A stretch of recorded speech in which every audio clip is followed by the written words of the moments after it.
Good morning, everybody. I hope you guys are having an awesome, wonderful day. Thank you so much for joining me again to another episode, another Saturday with a nice live Q&A.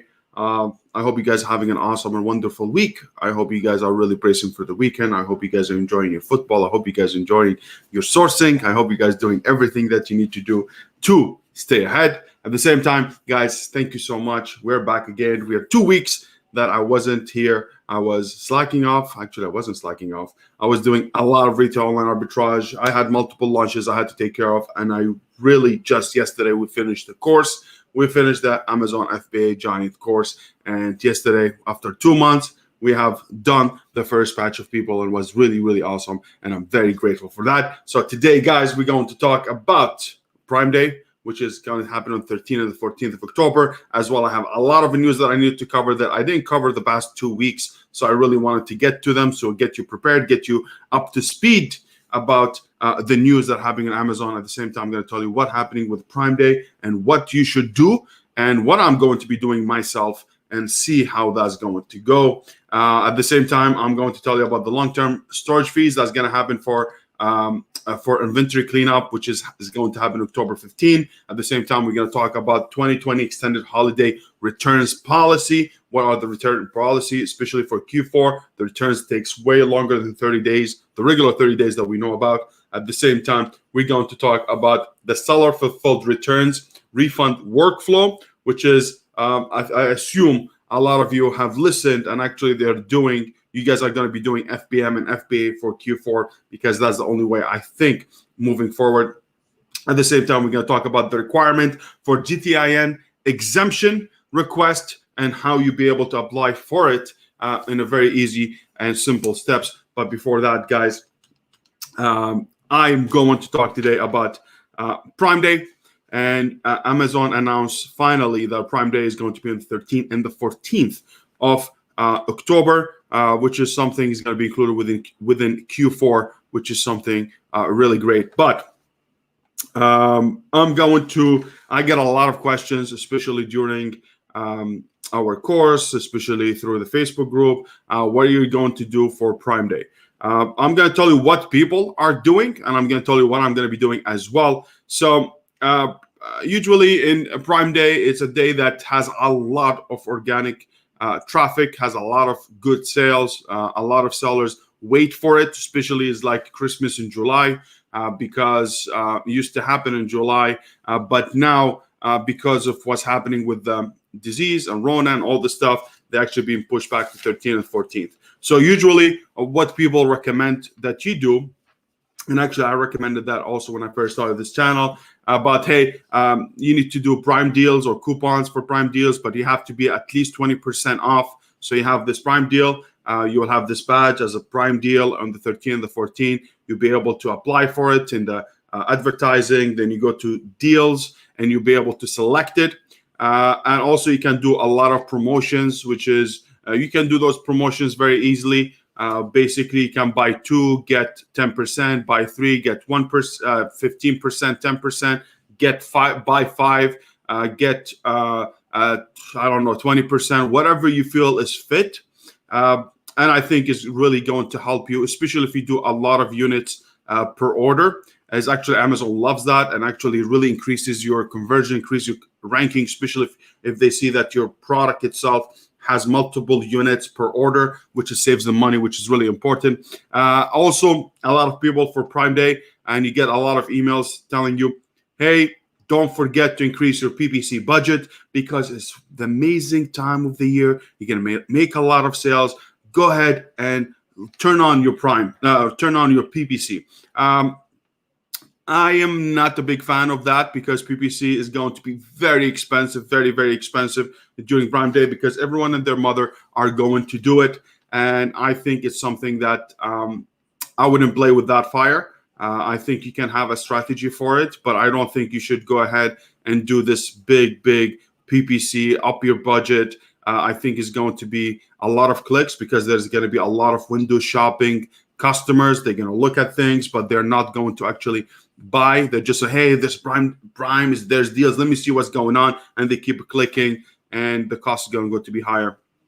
I think Prime Day, it's amazing for liquidating your dead products or poor performing products. And I think if you really have a product that wasn't working the whole year, or you have a lot of stock is not moving, especially if it didn't move in the past 3 months or 4 months, where e-commerce have increased because a lot of people were staying home because of the lockdown, I think you need to get rid of them.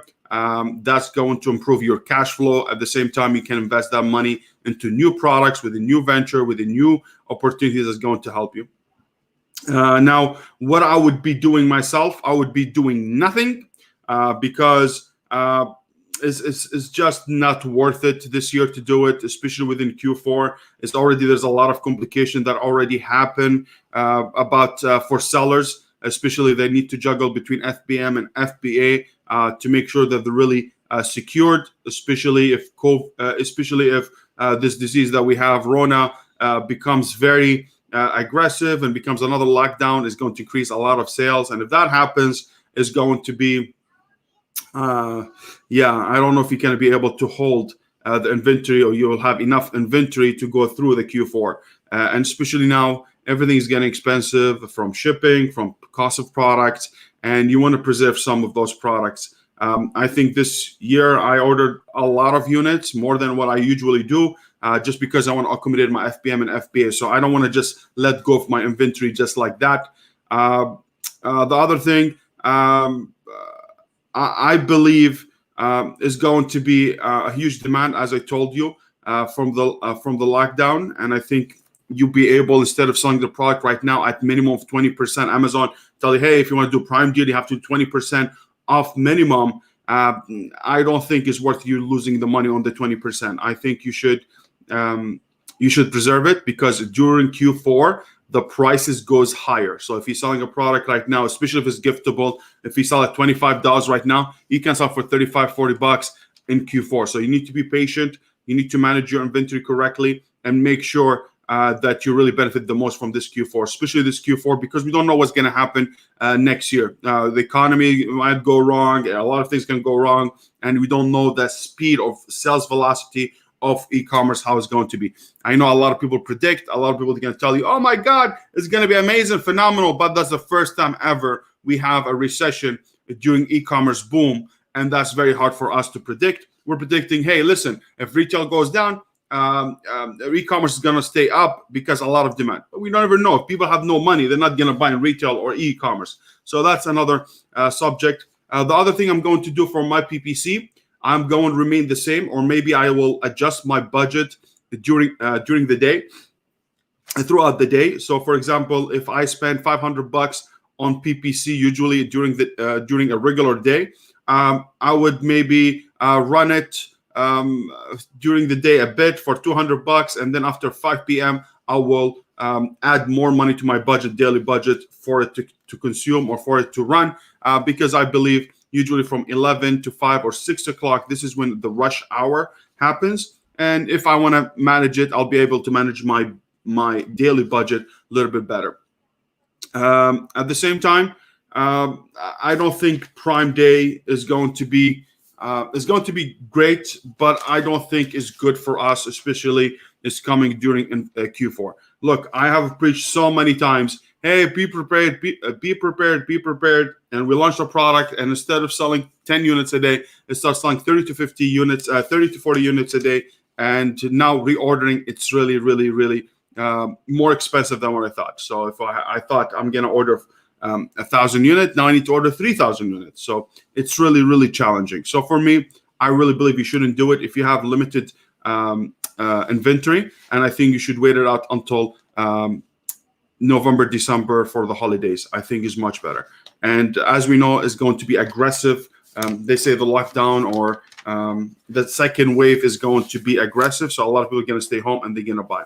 The other thing I would like to talk to you, which is going to affect your business before we jump into long-term storage fees and holiday returns policy and FBM workflow returns. I would like to talk about what's happening right now with the President of the United States, Trump. First of all, I just wish him, I hope he recovers very soon. Whether you're on the left or the right, I really am from Canada. I don't care about either. But what I care about, it's the outcome that's going to happen in best case scenario and worst case scenario, which is going to affect your business. So let's talk about that a bit. But please, I'm not trying to be political here. I'm just trying to look at out for my own business. I'm like to see how that's going to affect the economy, and don't think that everybody now in the stock market, they're seeing the president in the hospital and they don't know their condition. They think, oh my God, it's beautiful. Uncertainty, they love it. They hate uncertainty, the stock market. The same thing we are in. We are in a business of buying and selling, and there's a lot at stake, especially if you're doing it at a higher level and you have a lot of investment of $80,000, $100,000, $150,000 investment in your business, or you're making seven-figure. It's just a little bit very difficult. You have a lot of money on the line, especially now during Q4. Most of experienced sellers, they have ordered more than what they need because they're assuming a big thing. So let's talk about the two scenarios. I just hope the best case scenario. I hope President Trump will feel better. I hope he get through that. We don't wish bad to anybody in the world, whether they're good or bad. But this is how I thought about it. If the president does very well and he passed through COVID-19, especially if he's in a very situation or in the class where he's very vulnerable, especially because of his age, 74 years old, and he's also a big guy, just like me. I'm a big guy, so don't think, oh my God, he's obese. I am thinny. No, I'm fluffy, also and obese. But what I'm trying to say, if he does well and he gets out of the hospital and everything is good, that's going to have a lot of implications. Implications that more people, they're going to look at that and they're going to say, hey, Rona was nothing. A guy who's vulnerable, he was able to get over it. He was able to be treated. He was able to get through it. And the message could be different. They say, hey, look at me. I'm always saying, hey, the Rona is not a big deal. This is going to give people a lot of confidence of not caring about the mask. And they are going to start going out a lot, and they're going to go to retail. They're going to go to the malls because they know even if they get it, nothing is going to happen to them, especially they're seeing a big case in front of them of a president that is not in the best condition or the ideal condition of his life. So that means people are going to have more confidence. They're going to go out. They're going to ignore a lot of policies of lockdown. And that means they're going to go to the malls, and that's going to affect our business a bit. Now, if it does bad, it's going to go very well for you guys, for us, especially e-commerce. I don't wish that. I swear to you, I don't wish that. I don't wish bad on anybody, except maybe one person. But I don't wish any bad to anybody. And I hope it really covers, because I don't want to say, hey, I hope he gets bad so I can benefit. I think this is a really morally wrong, and I don't encourage it. But if he does bad and he doesn't do well, that means everyone is going to get shaken. So especially a person like me, who's a fluffy, I'm going to say, oh my God, that's happened to him. I'm going to stay home. I'm not going to go out. I don't want to get that the virus, because if I get it, I am going to have a bigger chance to die. And I don't want that to happen. So if that happens, that means a lot of people are going to stay home. A lot of people are not going to school. A lot of people are not going to go to work because of the fear that they're going to have inside of them. If that fear goes inside of people and they stay home, the only way they are going to order, or the only ways that are going to be encouraged or increased in sales, is going to be e-commerce. A lot of people are going to order from e-commerce, and that means more money for you. So I really need to preserve your inventory and make sure you don't go crazy about it. So that's been said, keep your political views aside. It's about your business, and you need to pay attention to political views regardless, because that's going to affect your business as well. So this is the scenario, and I think you should be really watching that. And I think the next 2 weeks are going to be very, very crucial.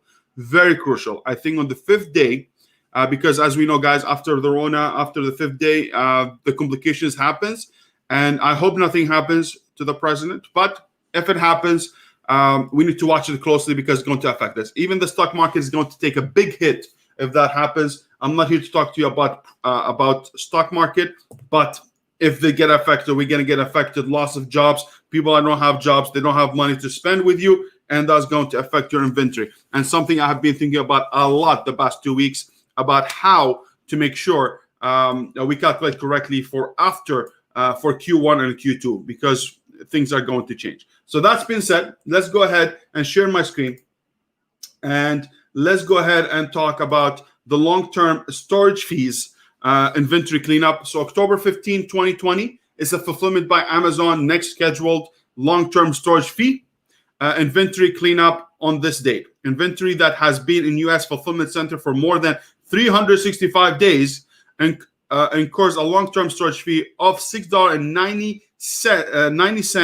USD per cubic foot, or 0.15 cents per unit long-term storage fee. So now, if you get any product like that, and hopefully it's on October 15, that's when the cleanup is going to happen.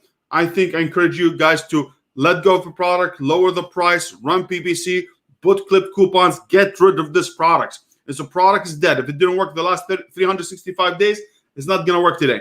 That's my view, and I think you should really, really, really get rid of the fat, cut the fat, get a new product, a new adventure. I know we get married to our products. I know we get involved a lot, especially if you do private label. You put a lot of money into the product, a lot of thinking, a lot of motivation, a lot of differentiation, a lot of communication, and that's going to make you very attached to that product. But let it go. If the numbers are not good, let it go, or let someone else look at your product in a different eye, who's experienced eye, and see if your product has a future or not. That's one of the things.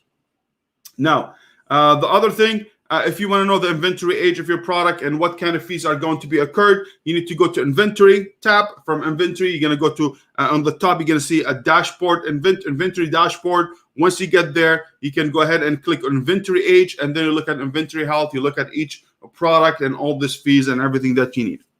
Now, let's talk about 2020 extended holiday return policy.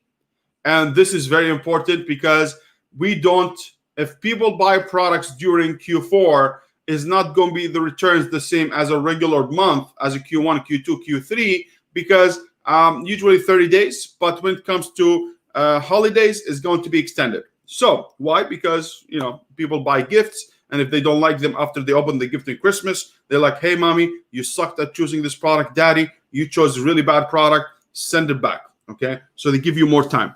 Now, in anticipation of customers shopping early for holiday, we have temporarily extended the return window of return policy. The Amazon extended holiday return policy for 2020 requires the most orders delivered between October 1st, so from 2 days ago, and December 31st, be returnable through January 31st. So anything you sold in October 1st until the December 31st, which is a Q4, all of it, people can return the product up to January 31st of 2021. So pay that attention. That's why we say January. It's the day of returns and is a part of the business, and expect to get a lot of returns. So that's one thing that you need to pay attention to, and is going to happen if you sell enough units. So it's not going to be the same thing as a regular return rate, which is 1 to 3%. You're going to get more than that because a lot of people are going to get gifts and they don't like it, they want to return it. This policy includes orders that are shipped by you and orders that are shipped by Amazon. So whether you're doing FBA or FBM, both of you are going to have a window of return up to 31st of January 2021. So I know a lot of you are going to do FBM, including me. So keep in mind about that. The returns are going to happen. Although the returns window for most orders is extended, it can vary by category. You can see the return deadline for specific categories that have different windows on our return help page. So blah blah blah. Done. Okay. So just make sure, guys, you know that, and the return is going to be extended, and expect to get return. I think they call it return-worry, because January with the returns become return-worry. Whatever. It's a bad joke, but hey, it is what it is. So that's one I really wanted to pay attention to. Now, this is good. I'm very, very happy about that. Update to seller fulfilled returns, refund workflow. So what's the returns refund workflow for FBM sellers or seller fulfilled merchant? Look, this is going to be good for legitimate people, and it's going to be bad for it's going to be very good for drop shippers because they can abuse the system. and they'd be very beneficial for them. But for people who are really legitimate like us and really doing the right thing and doing retail online arbitrage and doing a lot of Q4, I think it's going to be good for you as well. But I think it's going to be abused a lot by dropshippers. This is only my thought. So what does that mean? To deliver better return experience for customers, we are updating the seller fulfilled returns refund workflow. These updates will make it easier for you to process refunds and provide customers with visibility into the restocking fees you issue. The new refund workflow allows you to calculate both restocking and shipping fee in Seller Central. You will also be able to grade the condition of your returned item. This is very good. Before, a lot of us, even including me, very, very scared. When you get a return, we know it's 100% is going to be gone. Okay, it's going to be, hey, if someone gives a return, even if it's a bad condition, bad damage, bad packaging, I know it's going to decrease the value. What's going to happen? I usually just refund them fully, and I eat it. I eat it badly, okay? And then I'll eat a Big Mac after that just to make sure, because all this money that you really lost with this return, especially if you sell very heavy, expensive items, is really, really hurts. So now it's telling, hey, listen, no. If that happens, if you have any clause or any condition, there's restocking fees. If you see the product condition that came in is not good, you actually don't need to send the full amount to the customer. You'll be able to charge them for restocking fees. You'll be able to look at the condition of the product, and you can make the judgment if, hey, you want to sell them, if you want to give them a full refund or partial refund. Now, the other thing which is really nice, if you really dispute or you have a conversation with the seller, with the buyer, and say, hey, you have a product is bad, and they say, no, the product, this is how I received it, blah, blah, blah. You can send some pictures to Amazon, and Amazon will be able to judge it, and you will be able to discount whatever you want to discount it. Now, so as a reminder, you cannot issue restocking fee for item return within Amazon return policy in their original condition. So if you have original condition that's not being messed up with, you cannot apply the restocking fees. Even though there's a lot of drop shippers who do that regardless against Amazon term of service, and they still do it. They charge you restocking fees even if the product being sent back in a perfect condition. That's extra money for them, because what they do, they got the product back, returns, they don't get it back. They send it to Walmart, and Walmart will pay them fully, but they will still make 20% of that. Now, guidelines for charging restocking fee are based on the item condition and product type. So the condition and the type of the product. In case where you would like to charge restocking fee due to damage or missing or materially different return. So if you get the product damaged or missing some parts with it, because a lot of people, they buy the product, like for example, especially in hardware, computer accessories, some toys that comes with special like arms and collectible stuff. Sometimes people, they just miss a few things and they take it. They take that part and they send the whole product in. No. If it's missing some stuff, you need to pay for it. And if it's damaged, you need to pay for that as well. And if they do the switcheroo is basically they have the same item that's not working. They get your product, they get the toy or the product, whatever it is, and they switch it with the bad one and tell, hey, this is what he gave me. No. Me, if I have any high price items, I take videos or pictures of the product before I ship it and make sure that it's signed by the receiver to make sure that I don't have any issues. So if it comes to me bad, hey, look, that's the video. I took this video before I shipped it to you. I do that. It's crazy, but hey, if you're selling something for $300, $400 or $500, especially if you do like PS5 is coming up, if you're doing big gaming console, you're doing Switch or doing stuff like that, it's really expensive. So you really need to be careful. Restocking fees greater than or equal 20% will require you to upload. So anything more than 20% or equal 20%.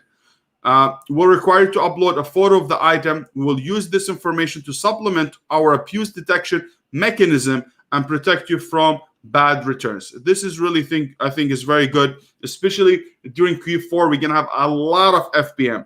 We're gonna do a lot of FBM orders, especially if we think Amazon is not gonna be able to handle this massive traffic that's gonna come in. I think we're gonna use FBM as well. So hey, it is what it is. You are still required to issue refund within 2 business days of receipt of a return. So you have 2 days to When you get the product, you check it. You have 2 days to send them the refund. If you don't take action, Amazon may default the grading to sellable as new and auto refund the customer. So if you don't react and you're one of those guys or gals that will get the product, but they don't check it until a few days, Amazon automatically will give you the refund if you don't check it right away. So I highly recommend, if you get the product right away, check it right away and try to claim. If it's good, good. If it's bad product, hey, say to Amazon, take pictures, send it to them, and tell them you're going to charge them more. So whatever it is, it's very important. If otherwise, Amazon will accept it and you lost it. And trust me, that happens to best of us. So this is about seller fulfilled return refund workflow. I really highly recommend that you listen to this, watch it, and if you do FBM, let your 3PL check the condition of the product if it's missing anything, because you will be able to qualify for a full refund. If you do it from home, you can check it yourself. Now let's talk about GTIN exemption, and that will be the last subject of the day. Okay, especially today we don't have anybody joining. I think everyone is busy, and it's been away for 2 weeks is really big. But guys, if you like the content so far, please subscribe, hit the like button, and join the notification bell, so we'll be able to be notified every time I come on. At the same time, hey guys, I really appreciate your support. Change requirements for GTIN exemption request. In our continuous effort to improve your experience, Amazon has simplified the process of providing proofs for awaiting GTIN exemption. So for those who doesn't know what GTIN exemption is, basically if you have a product and you don't want to use UPC codes, if you're GS1, you don't want to use the GS1 UPC codes, or your GS1 actually UPC codes are not being accepted by Amazon. And trust me, that just happened to me in a few months back. I have GS1. I tried to create a listing, and instead of showing me the listing of the product that I'm selling, it showed me a Kleenex box, a Kleenex box cover, and wasn't syncing with Amazon. And I actually said, screw it. And I applied for something called GTIN exemption, which is you ask Amazon to create the listing without having UPC codes. And it's really good, efficient, very easily. When we used to ask for GTIN exemption, we used to basically write the letter and at the same time take pictures of the product in multiple sides or multiple angles with the logo itself. Now I do all my listing with GTIN exemption. I know some people out there say UPC code, GS1, blah, blah, blah. Do whatever you do, you, I do me, whatever you want. Now, you can now provide product name along with images showing all the sides of the product and packaging, and will not need to provide supporting letter from brand owner.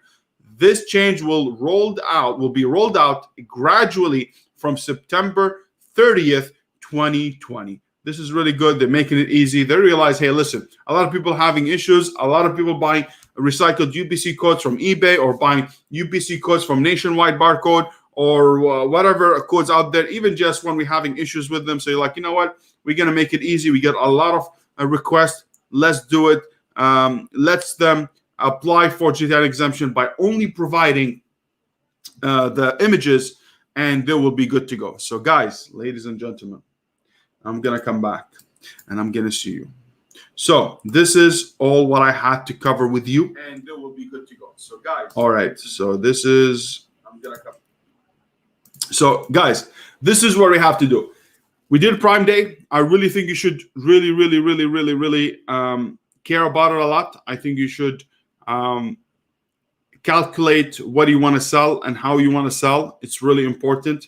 You do not sleep on, I don't think you should over exaggerate with Prime Day. I don't think it's that beneficial. Are we going to get organic sales? Let it be. But if you have a bad product, get rid of it. Get rid of it. Get rid of it. I